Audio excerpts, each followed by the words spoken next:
Tell our viewers this morning, due to the fire that we've been following all morning long on the west side, Franklin Street is closed from North 7th Ave to North 9th Ave. So as crews fight that fire, they do want you to avoid that area this morning. Yeah, and speaking of, just before 4:30 this morning is when that fire started. Evansville Dispatch got a call of flames coming from the 1700 block of Franklin Street at Piranha Mobile Shedding and Recycling. That's right, and that's where we find 44 News reporter Amanda Chotnicki. She's live this morning where firefighters say it could be tomorrow before this fire is out. Good morning, Amanda.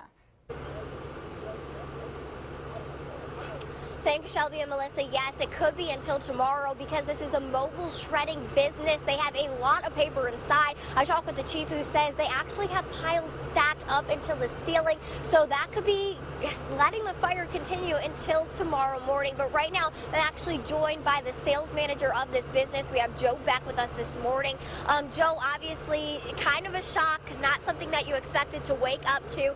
Your nephew owns this business. It's close to your heart. Can you talk about how this has affected you personally? Stunned, I guess. You know, just it's like living in a different world. Until it happens to you, you just don't realize. And looking around, seeing all the firefighters here, I learned that you have a personal connection with the fire department. Your great-grandfather was actually the first assistant chief. I don't know about the first. I don't know about the first assistant chief, but he was assistant chief. About a century.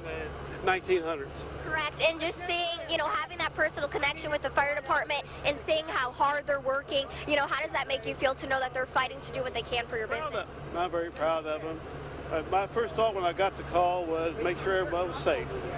That was my real feeling about it. And with this business, can you kind of describe what you do? A lot of paper inside, correct? We pulverize the paper and we stack it, and it comes from about a 90-mile radius of Evansville all around.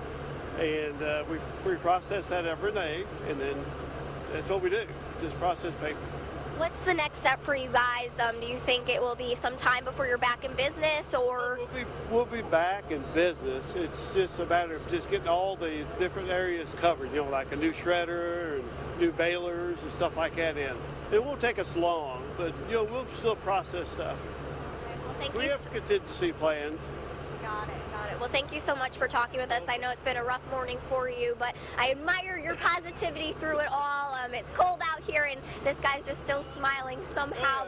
But again, just want to let you guys know a lot of challenges when it came to fighting this fire, not only with the stacks of paper, but also there's a railroad right here next to the business, and apparently, according to the battalion chief, Dan Grimm, they had some difficulty crossing the tracks to get a hose there with CSX, so they had to stretch their hose to a very far fire hydrant. So in addition to that paper, they also had limited water supply. They're going to be out here fighting for quite some time. Amanda Chotnicki, 44 News.